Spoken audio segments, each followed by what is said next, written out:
This mini lecture is about firebombing during World War II. World War II began on September 1st, 1939 with the invasion of Poland. Even though the Americans would not be involved directly for a long time, FDR issued a request to the major belligerents to confine their air raids to military targets. The French and the British agreed to abide by the request, quote, upon the understanding these same rules of warfare will be scrupulously observed by all of their opponents, end quote. But the Nazis began the practice of targeting civilian populations via aerial bombings in Poland. Jaroslaw Zielinski, a Warsaw historian, has uncovered proof per internal documents collected from archives that the Nazis from the outset intended to inflict maximum civilian casualties and disrupt civil life per waging total war. Black Monday in Warsaw was September 25th, 1939.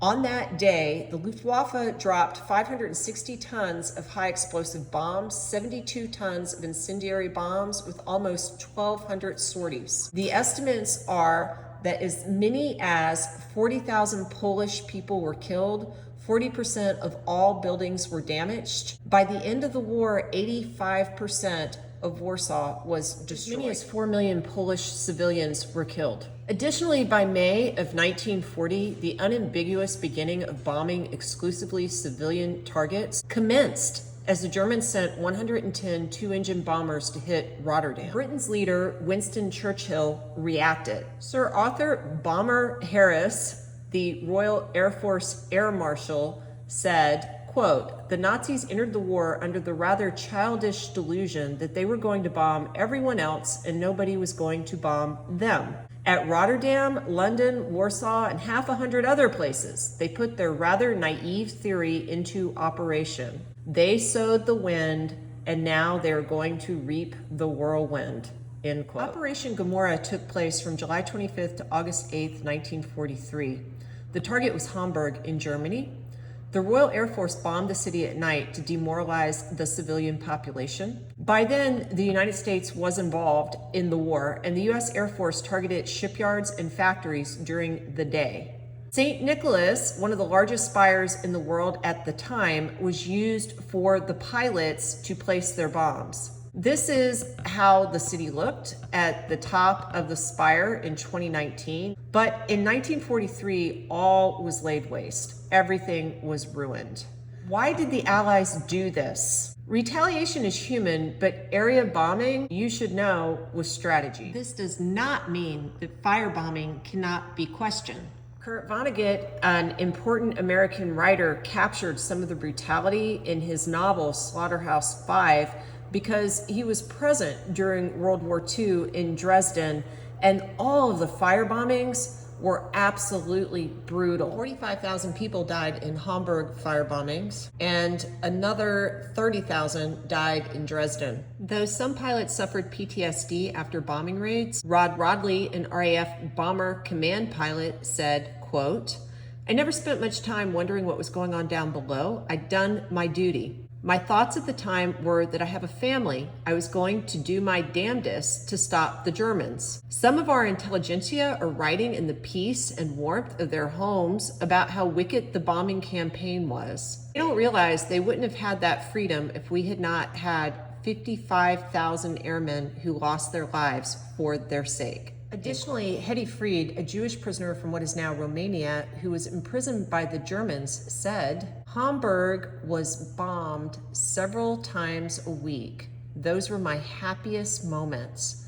The SS guard would run into the air raid shelter. Some of the girls who were in prison, like Hetty, went under the table and pulled blankets over their heads. I, however, stood at the window, looked up at the sky, and rejoiced at every explosion, end quote. Of course, there were moral qualms about firebombing in the time period. Weeks before the Germans surrendered, George S. Patton, who was a tank commander for the American forces, wrote in his diary, quote, we all feel that indiscriminate bombing has no military value and is cruel and wasteful, end quote. Selective targeting, however, required clear weather.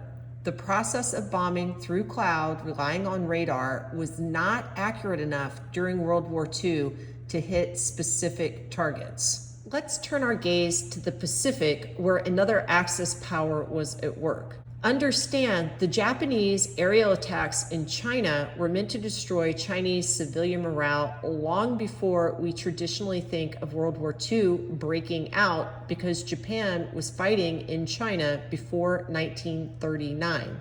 The largest raids came after that, however, in the spring of 1941, some of which killed thousands of civilians in single days. There was a surprise attack on Pearl Harbor. This killing of 2,335 U.S. servicemen was what brought the U.S. into the war, though only 68 civilians died during that attack. So you could say that was a fair bombing because it was on a military target. Then had a symbolic incursion into Tokyo airspace as the Doolittle raid took place on April 18th, 1942. 16 bombers were dispatched from the USS Hornet, and this raid killed approximately 50 people on the ground and injured 400. Crews escaped to China, where they were sheltered by the Chinese. More than 100,000 Chinese civilians were killed in reprisal for this transgression against the Japanese Empire.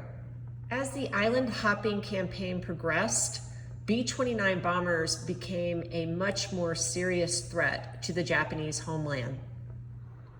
It was in March 1945 that Operation Meeting House took place. This mission was authorized by American Curtis LeMay. Well, today, Japan, Tokyo, is the home to the world's busiest crosswalk and a vibrant modern city. In the 1940s, many of the buildings were made of wood and paper, so it was especially incendiary. 334 B-29s took off to raid, with 279 of them dropping 1,665 tons of bombs on Tokyo. Cluster bombs were dropped at an altitude of 2,500 square feet to release napalm-carrying bomblets on a 4-square-mile drop zone. Other bombs filled with gasoline and white phosphorus ignited upon impact with buildings. The truth of the matter was, General LeMay was not concerned with the loss of Japanese life. He was concerned with ending the war as quickly as possible. The cost was exceptionally high. All wooden structures caught fire, including Senzoji Temple in Asakusa. The night of black snow resulted, by some estimates, in over 100,000 civilian deaths. What was the impact of all that death and destruction?